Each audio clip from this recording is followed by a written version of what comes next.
சீனா வந்து ஒரு இண்டிபெண்டான ஒரு நாடு கிடையாது. அதுக்கு ஆயில் தேவை. அதுக்கு ஈரான்ல இருந்து தேவை.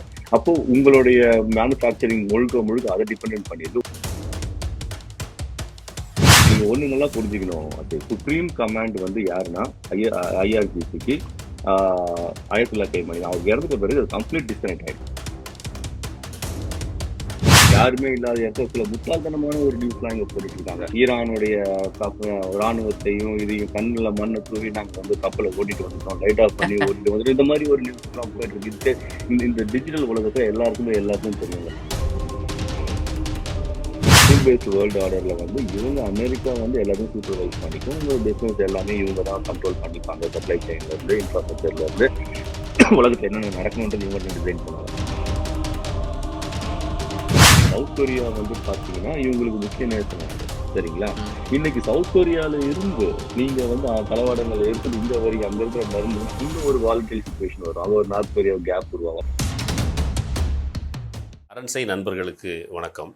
அரண்சை ஊடகம் சுயேட்சையாக இயங்குவதற்காகவே உருவாக்கப்பட்டது. நாம் செய்கிற வேலை உண்மையிலேயே மக்களுக்காக செய்கிறோம் என்பதை நீங்கள் நம்பினால், வாய்ப்பு இருந்தால் இந்த ரேசர் பே கியூஆர் கோடுக்குள்ளே நீங்கள் வந்து அதை ஸ்கேன் பண்ணி எங்களுக்கு உங்களால் இயன்றதை விருப்பம் இருந்தால் ஆதரவு தெரிவிக்கலாம். வணக்கம், இது அரண்சை. நான் ஹசீஃப். இன்று நம்மோடு நியூயார்க்கிலிருந்து புவிசார் அரசியல் வல்லுநர் அருண்குமார் இணைந்திருக்கின்றார். அவரை வரவேற்போம்.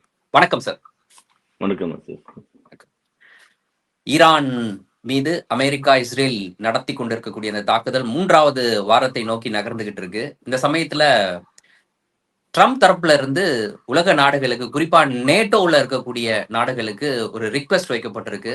ஹார்முஸ் ஸ்ட்ரைட்டை வந்து காப்பாற்ற வேண்டியது உங்களுடைய பொறுப்பும் தான். ஏன்னா அதை கடந்துதான் உங்களுக்கு தேவையான ஆயில் எல்லாம் போயிட்டு இருக்கு. ஆகவே நீங்க உங்களுடைய கப்பல்களை அனுப்பணும்.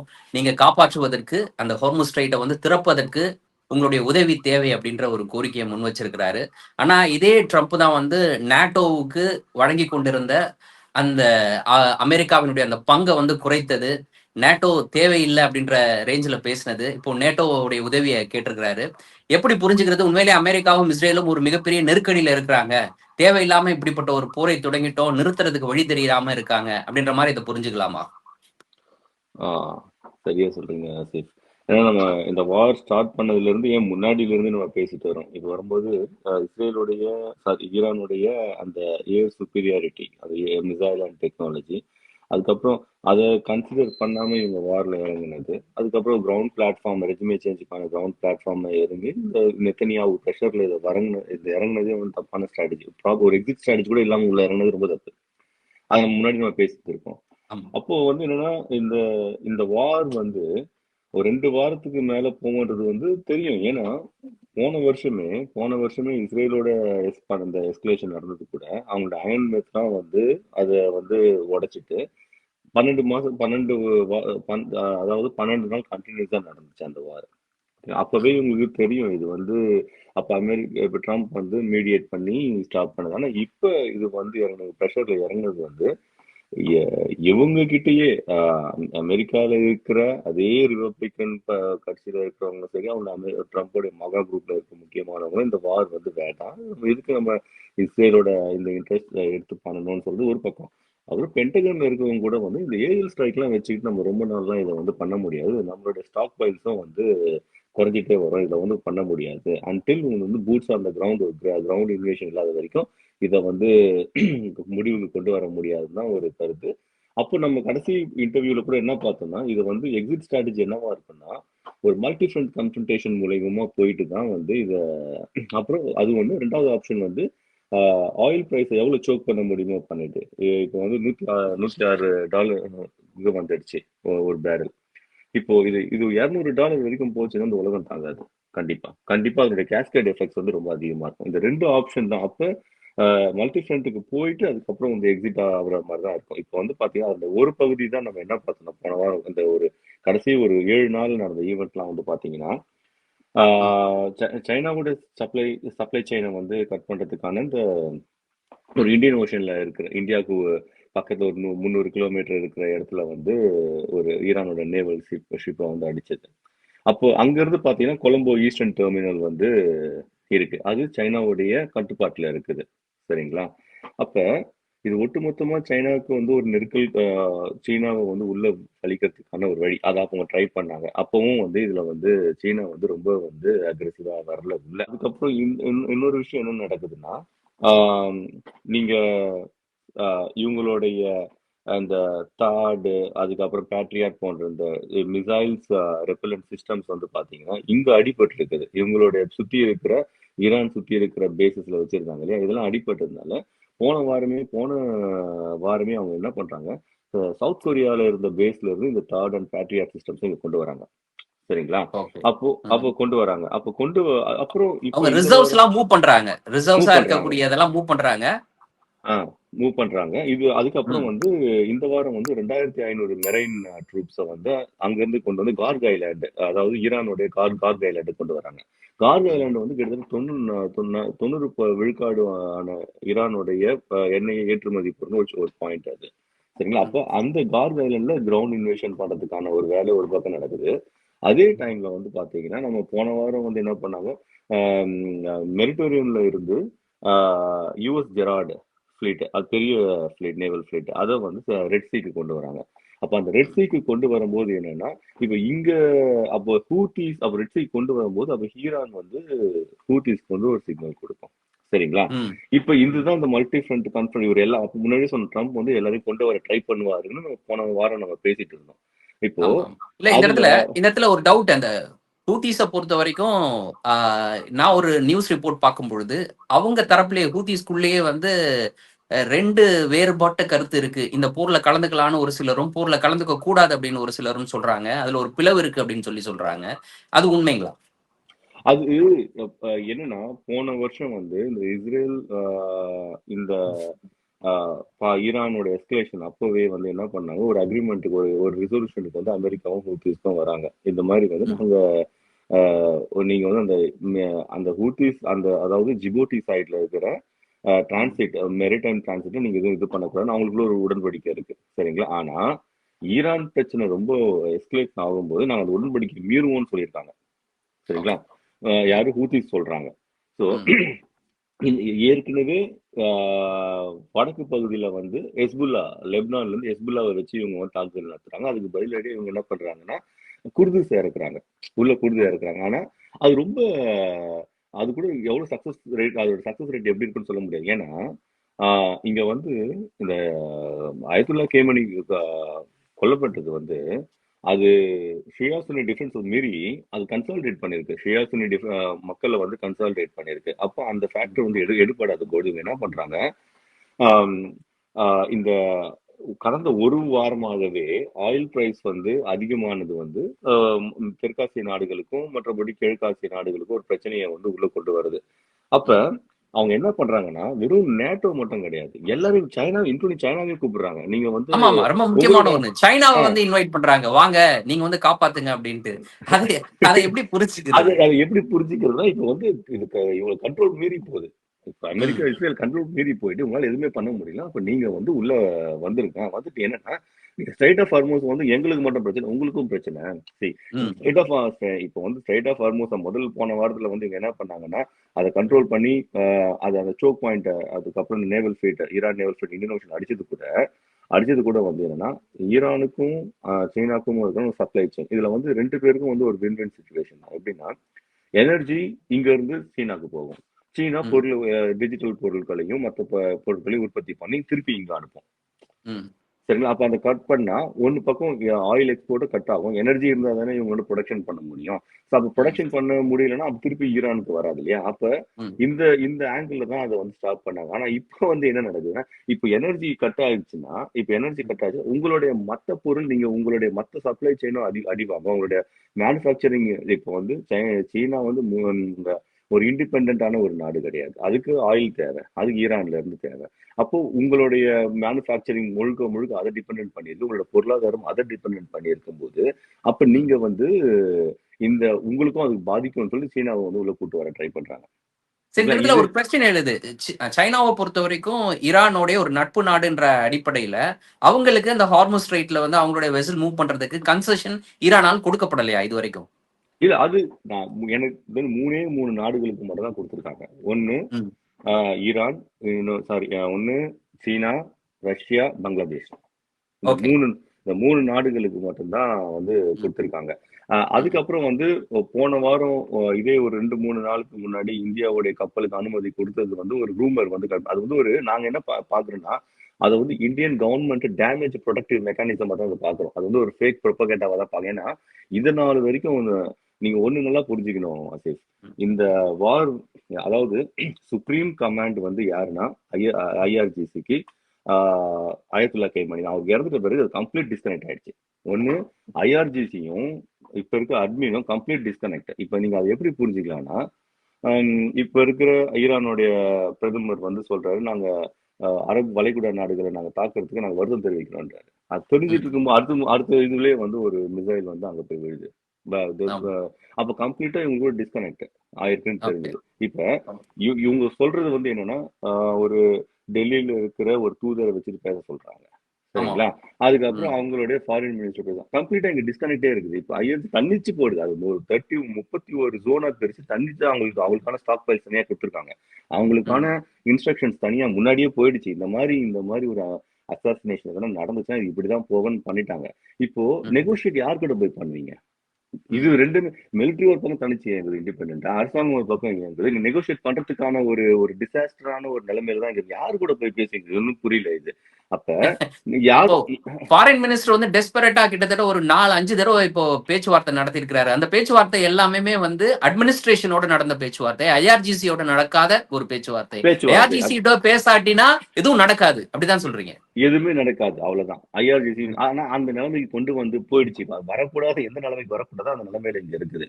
அப்போ நீங்க வந்து ஃபாரின் மினிஸ்டர் கூட பேசலாம், ஈரானோட டெல்லியில இருக்க என்வாய் கூட பேசலாம். ஆனா இங்க தாக்குதல் நடத்துறத வந்து நீங்க வந்து கட்டுப்படுத்துவாங்க. ஏன்னா இவங்க கண்ட்ரோல்லே கிடையாது. அது ஏற்கனவே அது 31 டிஸ்ட்ரிக்ட்டுக்கு தனித்தனியா பிரிச்சு எல்லா ஸ்டாக் பைல்ஸும் தனித்தனி இன்ஸ்ட்ரக்ஷன்ஸ் போயிடுச்சு ஆல்ரெடி. அது நிறைய வார் அனலிஸ்டும் பல வெட்டரன்ஸ் கூட அவங்க வந்து பேசியிருக்காங்க. முன்னாடி நேவில இருந்தவங்க, ஆர்மில இருந்த பல நாடுகளுடைய வெட்டரன்ஸ் அதை பேசுறாங்க. அது அப்போ இது வந்து இங்க நடக்கிறது எல்லாமே ஒரு கவர்மெண்ட்டுக்கான டேமேஜ் ப்ரொடக்டிவ் ஒரு ப்ரொபகண்டாவா தான் அங்க நடந்துட்டு இருக்குது. ஓகே, இந்திய தரப்புல இருந்து அப்படியாக நடந்துகிட்டு இருக்கு. இன்னொரு கொஸ்டின் எழுது, இது வந்து அலி கமேனி அவர்களுடைய மரணத்துக்கு பிறகு புதிய தலைவர் இன்னைக்கு தேர்ந்தெடுக்கப்பட்டு விட்டார். அப்ப மொஸ்தபா கமேனி இன்னைக்கு ஐஆர்ஜிசியையும் அதோட சேர்த்து அட்மினிஸ்ட்ரேஷனையும், அங்க இருக்கக்கூடிய ஈரானோட அட்மினிஸ்ட்ரேஷனையும் அவருடைய கட்டுப்பாட்டின் கீழ் இன்ன வரைக்கும் கொண்டு வரலையா? இது வரைக்கும் அது கொண்டு வரலன்னு தெரியுது. ஏன்னா நீங்க இவங்க ஒண்ணு சொல்றாங்க, ஒரு ரிடண்டன்டான ஒரு விஷயமா தான் நடந்துட்டு இருக்குது. கவர்மெண்ட் ஒண்ணு சொல்றாங்க, விஷயம் நடக்கிற விஷயங்கள் ஒண்ணு நடந்துட்டு இருக்குது. இன்னைக்கு கூட வந்து பாத்தீங்கன்னா இஸ்ரேல் மேலேயும் அடிபட்டிருக்கு. அதாவது நெத்தனியாவு போற இடத்துல இருக்கிற இடத்துல வந்து ஒரு மிசைல் விழுந்திருக்கு. அதை வந்து ஒரு ரைட் விங், அதாவது இந்தியாவுடைய ஒரு ரைட் விங் ஒரு ரிப்போர்ட்டர் வந்து அதை டெலிகாஸ்ட் பண்ணதால அதை அரெஸ்ட் பண்ணது ஒரு நியூஸ் வந்தது இருக்கு. ஆதித்ய ராஜ் கவுல்னு உங்களுக்கு தெரியும். அவர் வந்து ஒரு ஃபார் ரைட் விங், ஒரு ஃபார் ரைட் ஆன ஆளு. அந்த மாதிரி அவர் என்டிடிவியோடைய ஒரு நிருபரா வந்து அவர் கிளைம் பண்ணியிருக்காரு. அவர் வந்து அவர் என்ன பண்ணிருக்காருன்னா, நெத்தனியாவு இந்த இடத்துல வர இடத்துல வந்து வந்துட்டு இருக்காரு, ஒரு இடத்துல காட்டுறாரு. அந்த இடத்துல வந்து ஒரு மிசைல் விழுந்திருக்குது, சரிங்களா? அந்த இடத்துல அப்போ வந்து இவங்களை வந்து அந்த இடத்த வந்து இவங்க அரெஸ்ட் பண்ணிருக்காங்க. இஸ்ரேல் போலீஸே இவர் அரெஸ்ட் பண்ணி வச்சிருக்காங்க இப்ப அப்படின்னு ஒரு நியூஸஸ் எல்லாம் வருது, சரிங்களா?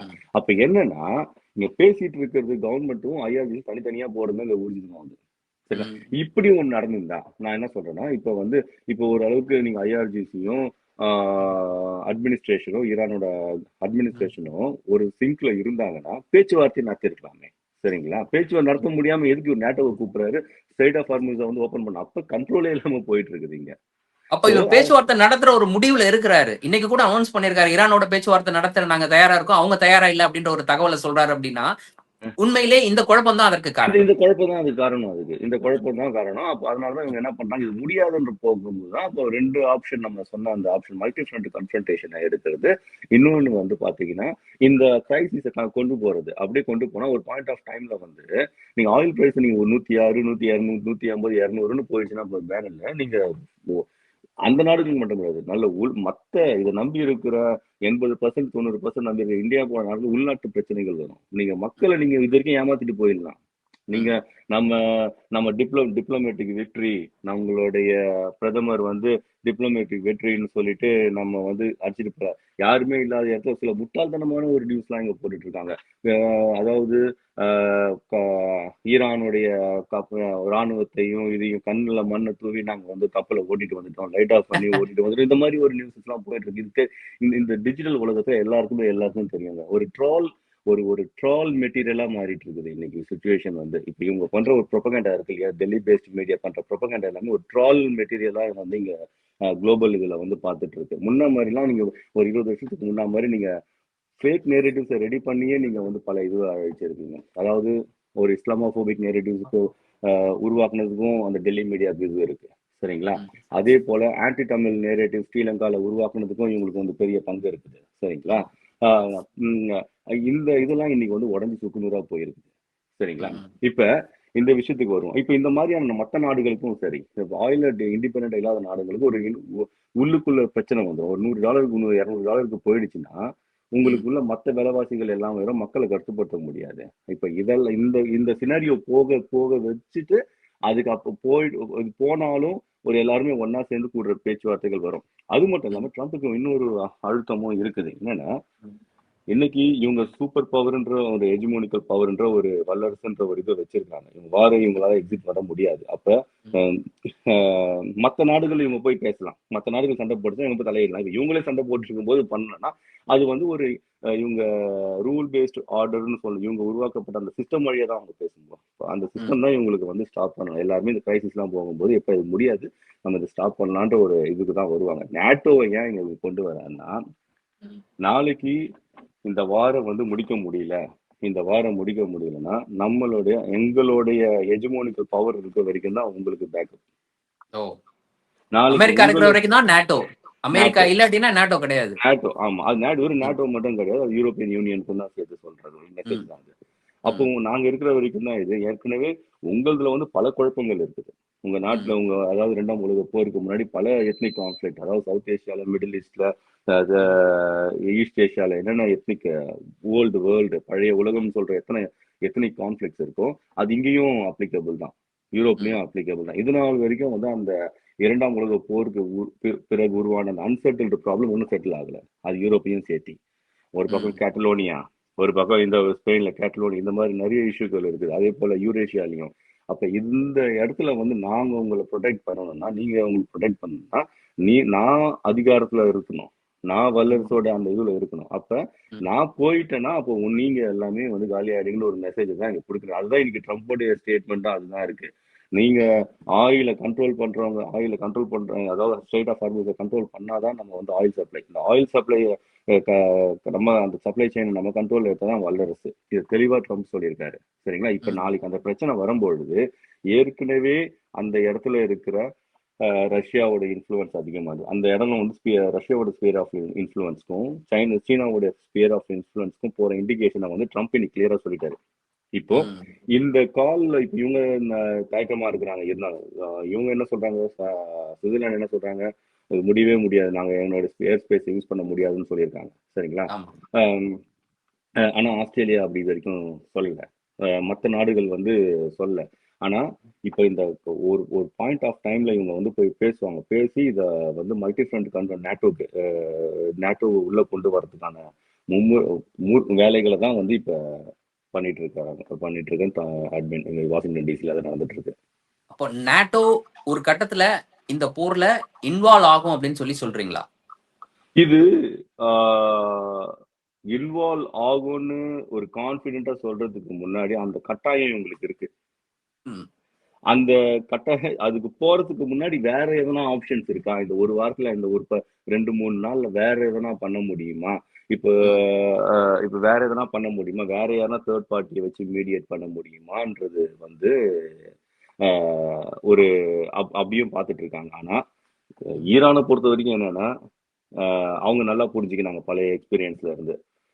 சீஸ் ஃபயருக்கு வர்றதே வந்து எங்களுடைய இதுக்கு ஒரு டைம் பையிங் டாக்டிக்ஸ் தான். அது எதுக்குன்னா நாங்க எங்களை ப்ரிப்பேர் பண்ணி வச்சுக்கிறதுக்கு, ப்ரிப்பேர் பண்ணிட்டு திருப்பி வந்து இது பண்றதுக்கு. ஆனா இந்த விஷயம் இந்த டைம் வந்து அது நடக்கிற மாதிரி தெரியல. ஏன்னா முன்னாடியாவது ஒரு தலைமையின் ஒண்ணு இருந்துச்சு, அவங்க கட்டுப்பாட்டுல வந்து IRGC இருந்துச்சு, கோர்ட் இருந்தது. இப்ப எதுவுமே கிடையாது. இப்ப அந்த டிஸ்கனெக்ஷன் எல்லாமே யார் கூட பேசுறதா இங்க ஒரு பெரிய குழப்பம். இப்ப ஓகே. கேட்டா அந்த சுப்ரீம் கமாண்டரே கிடையாது, நீங்க தான் போறீங்க, IRGC தனியா போயிட்டு இருக்கு, நீங்க தனியா போயிட்டு இருக்கு. இது இது வந்து ஒரு குழப்பமான இப்போ சூழ்நிலையில இதெல்லாம் எப்படி நடக்கும்ன்றதுதான் ஒரு பெரிய கேள்விக்குறி. ஒரு தேர்ட் பார்ட்டி அப்படின்னு நீங்க சொல்லும் பொழுது சைனாவை அமெரிக்கா அப்படி இப்ப பார்க்குதா? ஏன்னா நீங்க சொன்னீங்க ஏற்கனவே சைனாக்கு வந்து அந்த கன்செஷன் இருக்கு. ஹார்முஸ் ஸ்ட்ரெயிட்ல வந்து இன்னைக்கு சைனாவோட வெசல் வந்து ஈஸியா போயிட்டு வரலாம் அப்படின்ற போது சைனாவை வந்து நீங்க வந்து எங்களை காப்பாத்த வாங்க, ஹார்முஸ் ஸ்ட்ரெயிட்டை காப்பாற்ற வேண்டியது உங்களுடைய பொறுப்பும் தான் அப்படின்னு இன்னைக்கு அமெரிக்கா சொல்லுதுன்னா மறைமுகமா இந்த போரை நிறுத்த எங்களுக்கு உதவுங்க அப்படின்னு சைனாவை அமெரிக்கா கேட்குது அப்படின்னு புரிஞ்சுக்கலாமா? அப்படிதான் நம்ம எடுத்துக்கிறோம். ஏன்னா இதை வந்து வேற எந்த நாடுகளுக்கும் வந்து அபிஷியலாலாம் வந்து யாருமே கேட்கல. சரிங்களா? ம், யார் சூப்பர் பவரா இருக்கோ அவங்களதான் இங்க வந்து முக்கியமான ஸ்டேக் ஹோல்டர்ஸா இருக்கிறாங்க. ம், இன்னொன்னு, இது சைனா கிட்ட அவங்க கேட்கறாங்க. அதே டைம்ல வந்து ரஷ்யாவுக்கு ஒரு பேச்சுவார்த்தை நடந்துட்டு இருக்குது. ம், ரஷ்யா கிட்ட என்ன சொல்லியிருக்காங்கன்னா, அந்த என்ரிச் பண்ண அந்த யுரேனியம் 450 கேஜி ஏதோ யுரேனியம் இருக்கு. அதை ம். வந்து இவங்களுடைய கண்காணிப்பு ரஷ்யா கிட்ட ஒப்படைக்கிறதா மாதிரி அவங்க சொல்றாங்க. ஆனா இதுக்கு வந்து இவங்க ஈரான்லாம் அதுக்கு ஒத்து வரா மாதிரி தெரியல. அது ரஷ்யாவும் அதை ஒத்து எடுக்குமான்னு தெரியல. நீங்க வேணா அந்த ஸ்டாக் பைல அவங்க வச்சுக்கோங்க அப்படின்ற மாதிரி ரஷ்யா கூட நடந்திருக்கு. இப்போ ரெண்டு பெரிய இப்போ ஆட்கள் தான் இந்த ரஷ்யா, சீனா. இவங்க மூலியமா தான் இந்த இதை வந்து இந்த பேச்சுவார்த்தை நடத்தி ஒரு சுமூகமா முடிக்கிறதுக்கு இருக்கிறாங்க. அப்படி அதே டைம்ல இது ஒரு ஆப்ஷனா வச்சுக்கிட்டு நேட்டோவை சேர்த்து கன்சாலிடேட் பண்ணி கொண்டு வரதுக்கு தான் இப்போ சவுத் கொரியால இருக்க பேஸ்ல இருந்து ஒரு சரி. 2500 அப்படி மெரைனையும் அப்படி அப்படி ஒரு நெருக்கடி ஏற்பட்டாலும் கூட அமெரிக்காவுக்கு வந்து அப்படிப்பட்ட ஒரு நெருக்கடி நேட்டோவை வந்து கண்டிப்பா இன்வால்வ் பண்ணியே ஆகணுன்ற ஒரு நெருக்கடி ஏற்பட்டாலும் கூட இந்த சமீப கால எக்ஸ்பீரியன்ஸின் அடிப்படையில ஐரோப்பிய நாடுகள் அதற்கு ஒத்து வருமா? இல்ல ஒத்து வராத பட்சத்துல ட்ரம்ப் வந்து எதை வச்சு எப்படி மிரட்டி நேட்டோவை வந்து இந்த போர்ல இன்வால்வ் பண்ண வைப்பாரு? இப்போ அது ரொம்ப கஷ்டமான விஷயம். 2 நாளுக்கு முன்னாடி என்ன நடந்தது? 2-3 நாளுக்கு முன்னாடி டர்க்கி நேட்டோவோட உறுப்பு நாடு. ஆமா. சரிங்களா? அப்போ டர்க்கியோட ஒரு பேஸ் ஒன்று இருக்கு. நேட்டோவோட பேஸ்ல வந்து ஈரானுடைய மிசைல் வந்து அடிச்சதா வந்து ஒன்று சொல்றாங்க. அது அடிக்கல, ஆனா அது கூட இன்டர்செப்ட் பண்ணி அதனுடைய துகள்கள் தான் விழுந்ததா, அந்த பேஸ்ல விழுந்ததா சொல்றாங்க. அங்க ஆமா. கிட்டத்தட்ட ஒரு 20ல இருந்து 30 அமெரிக்காவுடைய அணு ஆயுதங்கள் அங்க இது இருக்குதாகவும், அது ஓ. லக்கிலி அது டெட்டனேட் ஆகலைன்னு சொன்னாங்க. ம். அது டெட்டனேட் ஆயிருந்தா ஹிரோஷிமா நாகசாகியோட ஒரு மோசமான வந்து ஒரு அழிவை சந்திச்சிருப்போம்னு வந்து ஒரு நியூஸ் வந்து இருந்தது. இதை சொன்னதுக்கு வந்து ஈரான் வந்து என்ன சொல்றாங்க, இல்ல எங்க மேல நடத்தப்பட்ட ஒரு சைக்காலஜிக்கல் வார்ஃபேர் என்ன சொல்றாங்க, ம். இது நாங்க பண்ணல, இது நீங்களே கூட அதை பண்ணியிருக்கலான்றாங்க. ம். ஸோ ஆமா. இங்க ஒரு விஷயத்தை கவனிக்கிறோம். இது வந்து நேட்டோ மேல துருக்கி நேட்டோ நாடு. சரிங்களா? ம். அப்போ எர்டோகன் நினைச்சிருந்தா நேட்டோவுக்கு 2 கிளாஸஸ் இருக்கு. முக்கியமான 2 ஆர்டிகல் 4, 5. ஆர்டிகல் 4 வந்து நீங்க எல்லா நாட்டையும் ஒன்னா சேர்ந்து டிஸ்கஸ் பண்றது. என்ன இது மாதிரி ஒண்ணு நடந்துச்சு. ஆர்டிகல் 5 இன்வோக் பண்ணலாம். ஆர்டிகல் இது வந்து கலெக்டிவ் டிஃபென்ஸ். அப்ப எல்லா நாடும் சேர்ந்து எந்த நாடு அடிக்குதோ அவங்க மேல அடிக்கலாம். ஆனா ஆர்டிகல் 4, 5 எர்டோகன் வந்து யூஸ் பண்ணல. அப்ப எர்டோகன் அவர் என்ன சொல்றாருன்னா, இது டிப்ளமேட்டிக் சேனல் தான் பேசணும்ன்றாங்க. ம். அப்போ வந்து என்னன்னா, இந்த வார் சிச்சுவேஷன் வந்து இவங்களுக்கு ஃபேவரா இல்லைன்னு தெரியுது. ஓகே. இது இப்போ உங்களுக்கு ஃபேவரா இல்லைன்னு தெரியும்போது ஆர்டிகல் 4 and 5 வந்து இவங்களால இன்வோக் பண்ணல. இன்வால்வ் பண்ண ஏன்னா முடியல. ஒரு டேட்டா பண்ண முடியல. ம். ம். அஹ் அப்ப நேட்டோ தயாரா இல்ல. நேட்டோ தயாரா கிடையாது. நேட்டோ இப்போ ம். தயாரா இல்லை. ஏன்னா இந்த வாரோட டைரக்ஷன் இவங்க அசஸ் பண்ண முடியல. ஐயோ இது வந்து முன்னாடியாவது நமக்கு தெரிஞ்சிடும். இப்போ ஒரு வின் பண்ற இடத்துல போய் சேர்ந்துப்பாங்க. சரிங்களா? ஆமா. இப்போ இதை வந்து இது அப்சர்வர் ஸ்டேட்டஸ்ல தான் வந்து இந்த நேட்டோ நாடுகள் எல்லாமே இருக்குது. இப்ப ம். அதுக்கு தான் புஷ் பண்ணிட்டு இருக்காரு. இப்ப வேற ஒரு நேரேட்டிவ் வந்து என்னன்னா, இப்ப நேட்டோ, யூரோப்பியன் யூனியன் இதெல்லாம் வந்து நாங்க வந்து பவர்ல இருக்கும்போது தான் உங்களுக்கு நீங்க சேஃபா இருப்பீங்க. இல்லைன்னா எல்லாம் ஒட்டுமொத்த கொலாப்ஸ் ஆயிடும். அப்போ வந்து அவங்களுக்கு என்ன சைனாவை பத்தி ஒரு பயமுறுத்துறது, உங்களுடைய மார்க்கெட் அவங்க இன்வைட் பண்ணுவாங்க, ரஷ்யா அவங்களை இன்வைட் பண்ணும். இந்த மாதிரியான ஒரு நேரேட்டிவ்ஸ் வந்து இப்போ பில்ட் பண்ணிட்டு இருக்காரு. இதுதான் இப்போ நடக்குது. ஓகே. இந்த போருக்கு பின்னான சூழல் அதுதான் ரொம்ப முக்கியம். இந்த ஆஃப்டர் மேத். ஏன்னா ம். இப்போ போர் எப்படி முடியும் அப்படின்றத நம்மளால கணிக்க முடியுது. அமெரிக்கா தன்னுடைய அந்த சூப்பர் பவர் அப்படின்ற அந்த ஸ்டேட்டஸ வைத்துக்கொண்டே இந்த போரை நிறுத்த முடியாது. அதை ஏதோ ஒரு வகையில அதுல இருந்து இறங்கி வந்துதான் இந்த போரை அமெரிக்காவால நிறுத்த முடியும் அப்படின்ற சூழல் வந்துருச்சு. அப்ப போருக்கு பின்னான உலக சூழல்ல என்ன மாதிரியான மாற்றம் ஏற்படும் அப்படின்னு நீங்க நினைக்கிறீங்க? கண்டிப்பா இது வந்து ஒரு பெரிய மாற்றங்கள் வந்து, அதாவது 2ஆம் உலக போருக்கு அப்புறம் இவங்க உருவாக்குன ரூல் பேஸ்ட் வேர்ல்டு ஆர்டர் இருக்கு இல்லையா, அதாவது ரூல் பேஸ்ட் வேர்ல்டு ஆர்டர்ல வந்து இவங்க அமெரிக்கா வந்து எல்லாத்தையும் சூப்பர்வைஸ் பண்ணிக்கும், உங்க பிசினஸ் எல்லாமே இவங்க தான் கண்ட்ரோல் பண்ணிப்பாங்க, சப்ளை செயின்ல இருந்து இன்ஃப்ராஸ்ட்ரக்சர்ல இருந்து உலகத்துல என்னென்ன நடக்கணுன்றது இவங்க டிசைன் பண்ணுவாங்க. அதாவது பழைய உலகத்துல உருவாக்கப்பட்ட முக்காவாசி நாடுகளை இவங்களோட என்ன நாடுகள் உருவாக்கணும், யார் யார்கிட்ட அதிகாரம் பண்றது, இது மாதிரி நாடுகள் தான். இப்போ வந்து உலகம் வந்து எப்பவுமே வந்து ஒரு யூனிபோலர்ல இருந்து மல்டிபோலரா போகும்போது, மல்டிபோலர்ல இருந்து யூனிபோலரா போகும்பொழுதும் ஒரு போலரைசேஷன் நடக்கும். சரிங்களா? அந்த மாதிரியான ஒரு போலரைசேஷன் வந்து இந்த வாருக்கு அப்புறம் நடக்கிறதுக்கான வாய்ப்பு இருக்கு. ஏன்னா இரண்டாம் உலக போருக்கு பொண்ணு உருவாக்கப்பட்ட இவங்க வந்து ரூல் பேஸ்ட் வேர்ல்டு ஆர்டர் வந்து இன்னைக்கு வந்து ஒரு கேள்விக்குறியா இவங்க ஒரு கேள்விக்குறியா ஆகும் பொழுது அதை நம்பி உருவாக்கப்பட்ட நாடுகள், அதை நம்பி அது அந்த சிஸ்டம் அந்த ஃப்ரேம் ஒர்க்கால உருவாக்கப்பட்ட நாடுகளுக்கு எல்லாம் இன்செக்யூர் ஃபீலிங்ஸ் இருக்கும். ஏன்னா இந்த இன்செக்யூர் ஃபீலிங்ஸ் இருக்குன்னா அந்த அன்செட்டில்டு ப்ராப்ளம் எல்லாத்தையும் மீறி தான் உருவாக்கப்பட்ட நாடுகள் இது. பழைய உலகத்துல நீங்க வந்து உலகத்துல நீங்க எது வேணா எடுத்துக்கோங்க, ஸ்ரீலங்காவை எடுத்துக்கோங்க, மயன்மாரை எடுத்துக்கோங்க, பாகிஸ்தானை எடுத்துக்கோங்க, இதே யூரோப்பிய நாடுகளை எடுத்துக்கோங்க, இங்கெல்லாம் வந்து நிறைய எத்னிக் கான்ஃபிளிக்ஸ்லாம் இருக்கு. அப்ப இந்த சிஸ்டமே வந்து ஒரு கேள்விக்குறியா போகும் பொழுது அப்போ இதனால உருவாக்கப்பட்ட நாடுகளுக்கே வந்து ஒரு இன்செக்யூர் ஃபீலிங் வரும். என்னடா ஒரு இன்டர்னல் ஸ்டெபிலிட்டி உள்ள உருவாகிடுமோன்னு. அந்த மாதிரியான டைம்ல வந்து இவங்க என்ன பண்ணுவாங்க, ஒரு எமர்ஜிங் சூப்பர் பவர்ஸ் கிட்ட அலைன் ஆவாங்க.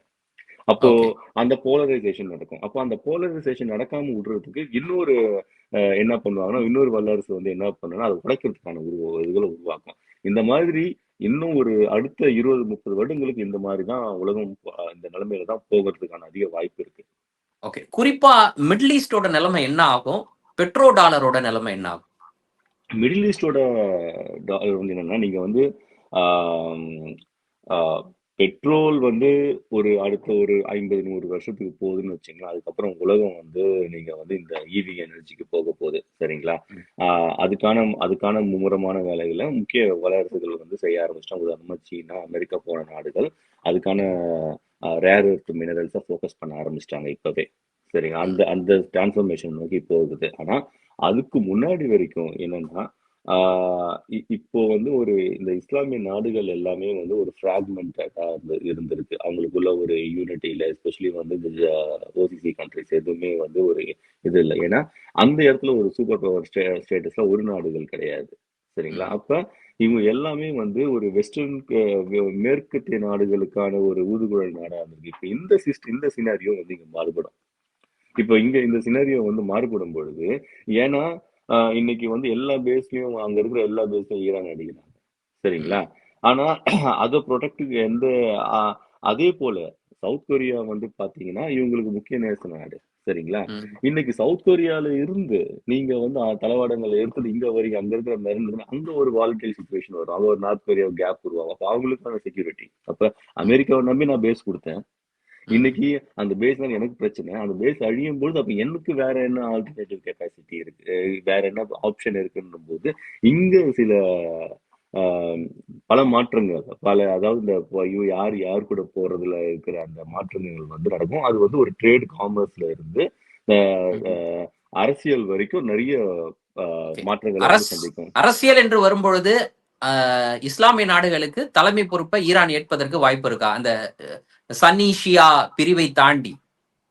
அது இந்த வார் எந்த டைரக்ஷன்ல போய் முடியதை பொறுத்தா இருக்கு. ஆனா இது போலனாலும் ஈரான் வந்து ஒரு ஹெஜமோனிக்கல் பவரா ஒரு பிவோட்டல் பாயிண்டா மிடில் ஈஸ்ட்ல வரதுக்கான அதிக வாய்ப்பு இருக்கு. இன்றைய தினம் எங்களோடு இணைந்து பல்வேறு தகவல்களையும் கருத்துக்களையும் பகிர்ந்து கொண்டமைக்கு நன்றி. நன்றி. மீண்டும் ஒரு நேர்காணலில் சந்திப்போம். நன்றி நண்பர்களே.